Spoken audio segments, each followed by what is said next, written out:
معاویہ کہلایا، دوسرے کو تربیت دی وہ یزید کہلایا، اور جب ابو طالب نے بھی دو کی پرورش کی، ایک کی پرورش کی تو امام المتقین کہلایا، اور دوسرے کی پرورش کی تو سید المرسلین کہلایا۔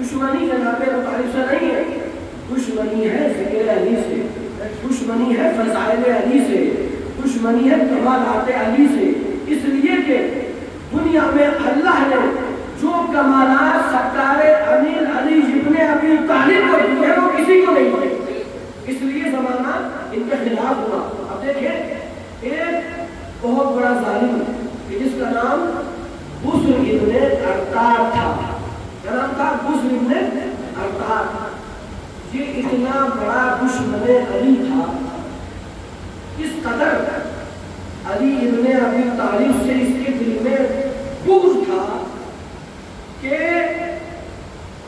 جہاں بھی علی کا نام لینے والوں کو دیکھتا تھا قتل کر دیتا تھا، اس مقام پر بھی علی کے نام لینے والے کو دیکھتا تھا انہیں قتل کر دیتا تھا۔ اور اس کے بارے میں لکھا ہے اس ابن ارطار کے بارے میں کہ اگر اس کو معلوم ہوتا تھا کہ کہیں علی کے چاہنے والوں کی بستی ہے تو رات کی تاریکی میں اپنے لشکر کے ساتھ جاتا تھا اور بستی کو چاروں طرف سے گھیر لیتا تھا، اور گھیرنے کے بعد لکڑیوں کے ذریعے پورے بستی میں آگ لگا دیتا تھا اور علی کے چاہنے والوں کو زندہ جلا دیتا تھا۔ یہ ہے بسر ابن ارطار۔ اب اسی کے زمانے میں امام علی کے چاہنے والے ہیں جناب عبداللہ ابن شداد، یہ امام علی کے چاہنے والوں کے صحابی ہیں، وہ یہ کہتے ہیں کہ اگر یعنی ذکر علی پر اور علی کے نام لینے پر کس قدر پابندی تھی تو یہ کہتے ہیں کہ اگر مجھے اذان فجر سے لے کر اذان مغرب تک علی علی کرنے کی اجازت دی جائے، بہت توجہ، اگر مجھے اذان فجر سے لے کر اور اذان مغرب تک علی علی کرنے کی اجازت دی جائے تو پھر مجھے منظور ہے کہ میں اپنا گلا خوشی خوشی کٹا لوں گا۔ یعنی آپ نے علی کے ذکر کی عظمت کو نہیں جانا، یہ علی کا ذکر آپ تک ایسے نہیں پہنچا ہے بلکہ بڑی قربانیاں کی ہے صحابہ نے، علماء نے، امام کے چاہنے والوں نے، تب جا کے یہ امام کا ذکر یہ فضائل آپ تک پہنچے۔ اب دیکھیں کیسے کیسے ظالم ترین بادشاہ بن گئے۔ یہ جو بسر ابن ارطار تھا اس نے دشمنی کی، لیکن اللہ نے اسے ایسی مصیبت میں گرفتار کیا کہ بعد میں دیوانہ ہو گیا اور اپنی گندگی کو اپنے ہاتھوں سے خود کھاتا تھا، اپنی گندگی کو اپنے ہاتھوں سے خود کھاتا تھا، یعنی کہ اللہ نے اسے دنیا میں ہی ذلیل و رسوا کر دیا۔ اب دیکھو یہ فضائل علی ہے تو فضائل علی کو ہلکا لینے والا ہلاک ہو جاتا ہے۔ اب دیکھیں اسی کہ جیسا ایک اور ظالم بادشاہ ہے، وہ کون ہے؟ حجاج بن یوسف، آپ نے نام سنا ہوگا، کون ہے یہ؟ حجاج بن یوسف۔ اس کا مشغلہ کیا ہے؟ یہ ظالم بادشاہ ہے اور اس کی ایک ہی تمنا رہتی ہے حلقہ کہ جب تک میں کسی علی کے چاہنے والوں کو قتل ہوتے ہوئے نہیں دیکھ لوں گا، کھانا نہیں کھاؤں گا۔ بادشاہ اپنے زمانے کا اور سفاک ترین بادشاہ، یعنی کہ اگر آپ تاریخ کا مطالعہ کریں اور اگر ظالم ترین بادشاہوں کی فہرست بنائیں تو شاید ان میں سب سے پہلا نام حجاج بن یوسف کا آئے گا۔ اس کا کام کیا تھا؟ کام یہ تھا کہ جتنے بھی علی کے چاہنے والے ہیں ان کو ڈھونڈ ڈھونڈ کے لے کر آؤ اور میرے سامنے قتل کرو، میرے سامنے قتل کرو۔ جب تک کھانا نہیں کھاتا تھا جب تک علی کے چاہنے والوں کو اپنی نگاہوں کے سامنے قتل ہوتا ہوا نہیں دیکھ لیتا تھا، یہ اس کی خواہش رہتی تھی۔ اب دیکھیں یہ حجاج بن یوسف تو جناب کمیل کا نام سنا ہوگا آپ نے۔ جناب کمیل کون ہے؟ امام علی کے صحابی، اور یہ صحابی کب بنے ہیں کہ جس وقت رسول خدا نے امام علی کو یمن میں تبلیغ دین کے لیے بھیجا تو جیسے ہی پہلا خطبہ پڑھا تو یہ قبیلہ جو نخعی قبیلہ تھا آدھا خطبہ دیا، ایک خطبہ مکمل کیا، آدھا قبیلہ ایمان لے آیا۔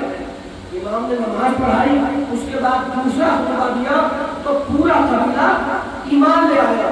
اس طریقے سے یہ نخعی قبیلہ جو یمن کے رہنے والے تھے یہ سب ایمان لے کے آ گئے۔ انہی قبیلے میں سے، نخعی قبیلے میں سے یہ جناب کمیل بن زیاد کہ جنہیں امام علی نے دعائے کمیل تعلیم فرمائی۔ بہت توجہ، بھائی کہ پڑھنا میرا کام ہے اور سمجھنا آپ کا کام ہے۔ دعائے کمیل کے لیے امام علی فرماتے ہیں کہ اے کمیل میں تمہیں وہ دعا تعلیم فرما رہا ہوں اور میرے شیعوں کو جا کر کہہ دینا کہ اگر ممکن ہو تو ہفتے میں ایک مرتبہ شب جمعہ پڑھ لیا کریں، اگر ممکن نہ ہو تو مہینے میں ایک مرتبہ، اگر مہینے ممکن نہ ہو تو سال میں ایک مرتبہ۔ بھائی امام علی اس دعا کے لیے اس قدر فورس کیوں کر رہے ہیں؟ پھر کہتے ہیں میرے مولا اے کمیل میرے چاہنے والوں سے کہہ دینا کہ اگر ایک سال میں ممکن نہ ہو تو ایک زندگی میں ایک مرتبہ اس دعا کو ضرور پڑھ لینا۔ اصل وجہ یہ ہے امام علی چاہتے یہ ہے کہ ان کا کوئی بھی چاہنے والا جب اس دنیا سے جائے تو بخشا ہوا جائے۔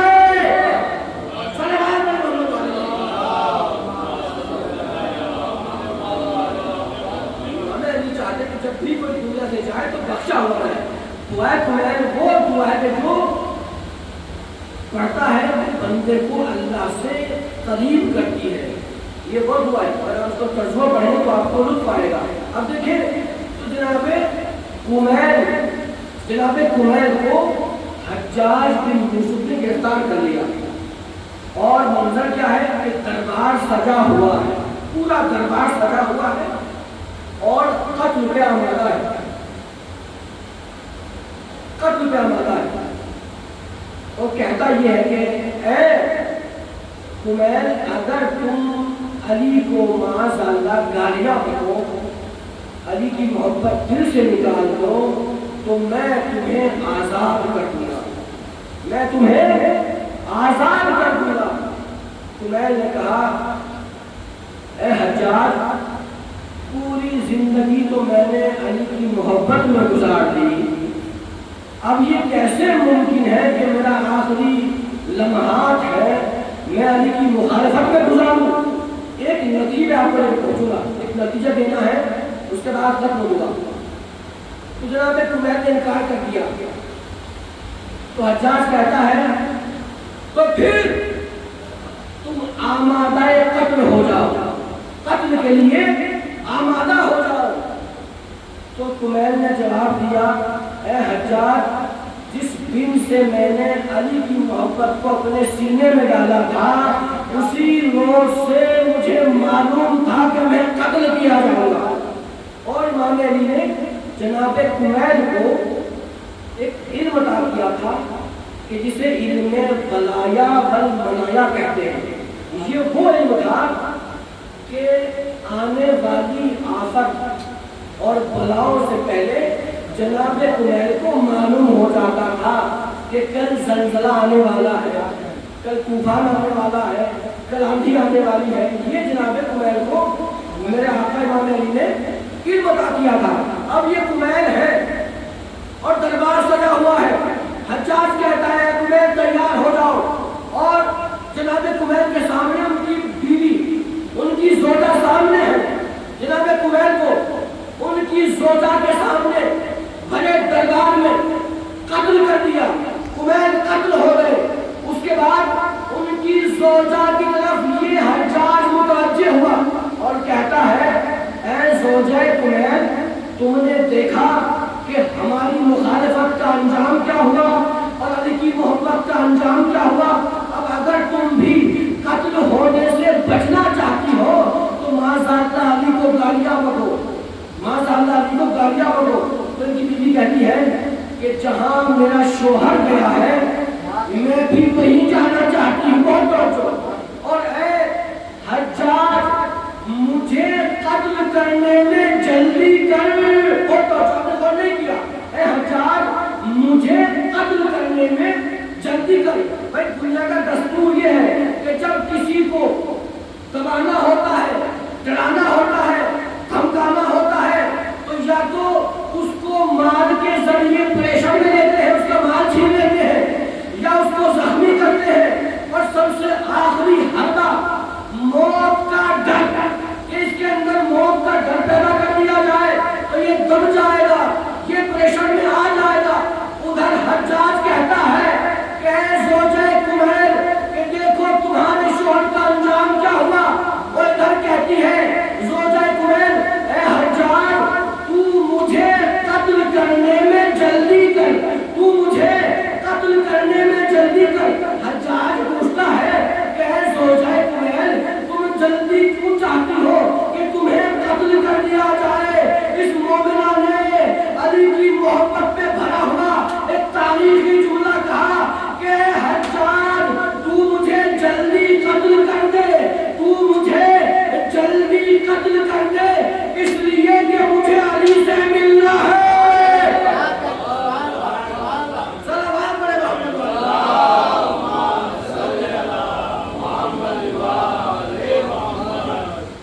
تو جلدی قتل کر، اس لیے کہ مجھے علی سے ملاقات کرنی ہے۔ اور یہ ہمارا عقیدہ ہے، حقیقت بھی ہے کہ جب مومن دنیا سے جاتا ہے تو اس کی ملاقات سرکار امین سے ہوتی ہے، امام المتقین سے ہوتی ہے۔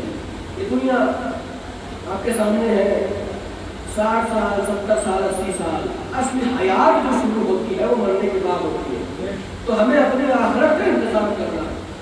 تو یہ کس جیسے ہزاروں ظالم بادشاہ گزرے ہیں، لیکن یہ ذکر اہل بیت، ذکر سید الشہداء نہ کل رکا تھا نہ آج رکا ہے، اور یہ قیامت تک جاری و ساری رہے گا۔ عزیزو آج 3 محرم اور آپ مستقل ایام اذان میں مجالس سید الشہداء میں تشریف لے کر جا رہے ہیں، مستقل آپ جاتے ہیں، مجلسوں میں شریک ہوتے ہیں اور گریہ وزاری کرتے ہیں۔ آج 3 محرم ہے اور مقتل کہتا ہے کہ جب روز عاشور آیا تو حر بہت بے چین تھا، حر بہت بے چین تھا۔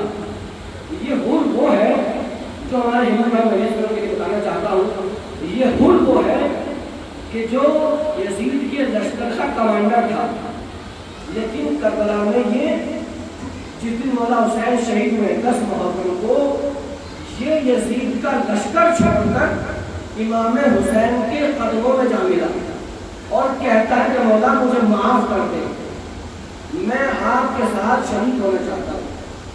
تو یہ حر ہے۔ تو حر اکیلے نہیں آئے ہیں بلکہ خود بھی آئے ہیں، اپنے بیٹے کو لے کر آئے ہیں، اپنے غلام کو لے کر آئے ہیں، اپنے بھائی کو لے کر آئے ہیں۔ دیکھیے حسین کی فتح کا اعلان تو اسی وقت ہو گیا تھا کہ جب حر لشکر یزید سے لشکر حسین میں آ گیا تھا، کیونکہ وہاں لاکھوں کا لشکر تھا، یہ 72 تھے، 72 میں سے کوئی نہ گیا اور لاکھوں میں سے ٹوٹ کے ادھر آنا اس بات کی دلیل ہے کہ حسین جیت گئے۔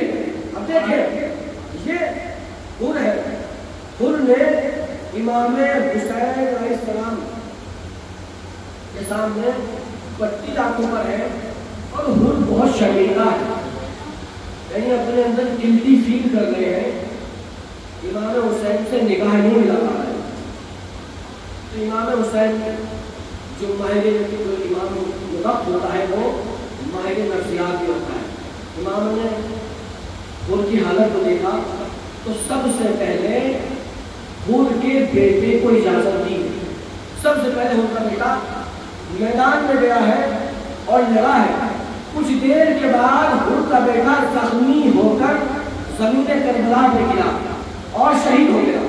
جیسے ہی حر کے بیٹے نے یہ آواز دی ہے کہ میری مدد کے لیے آئیے، ادھر ضعیف حر چلنا چاہتا ہے اپنے بیٹے کی طرف، اور اب جیسے حر پہنچا ہے اپنے بیٹے کے لاشے پر تو کیا دیکھا کہ حر کے بیٹے کا سر حسین کے زانو پر رکھا ہوا۔ میرے آقا حسین حر سے پہلے حر کے جوان بیٹے کے لاشے پر پہنچ گئے۔ حر نے دیکھا، ایک جملہ کہا، کہاں آقا کا زانو اور کہاں غلام زادوں کا سر۔ میرے آقا حسین نے جواب دیا، اے حر تم ضعیف ہو، تمہارا بیٹا جوان ہے، ضعیف باپ سے جوان بیٹے کا لاشا دیکھا نہیں جاتا۔ میں کہوں گا اے آقا ابھی تو صبح عاشور ہے، آپ نے حر کے غم کو ہلکا کرنے کے لیے حر کے بیٹے کے سر کو اپنے زانو میں رکھا، لیکن کچھ دیر کے بعد جب علی اکبر شہید کیے جائیں گے، اے میرے آقا حسین آپ کو کوئی تسلی دینے والا نہ ہوگا۔ عزیزو، رونے میں کوتا ہے پر نسلی کی آنسو والے مجلس ہے۔ تاریخ کہتی ہے ان کا بیٹا شہید ہوا، اس کے بعد حر کو اجازت ملی ہے اور حر میدان کارزار میں پہنچے، اور حر بھی جنگ کرتے کرتے زخمی ہو کر زمین کربلا پہ گئے۔ سیدہ کلال کے جو صبح سے تو 3 دن کا بھوکا پیاسا میرا آقا حر کے قریب پہنچے اور کہا، حر کیا حال ہے؟ کہا کہ آقا اگر نصرت میں کوئی کمی رہ گئی ہو تو مجھے معاف کر دے گا۔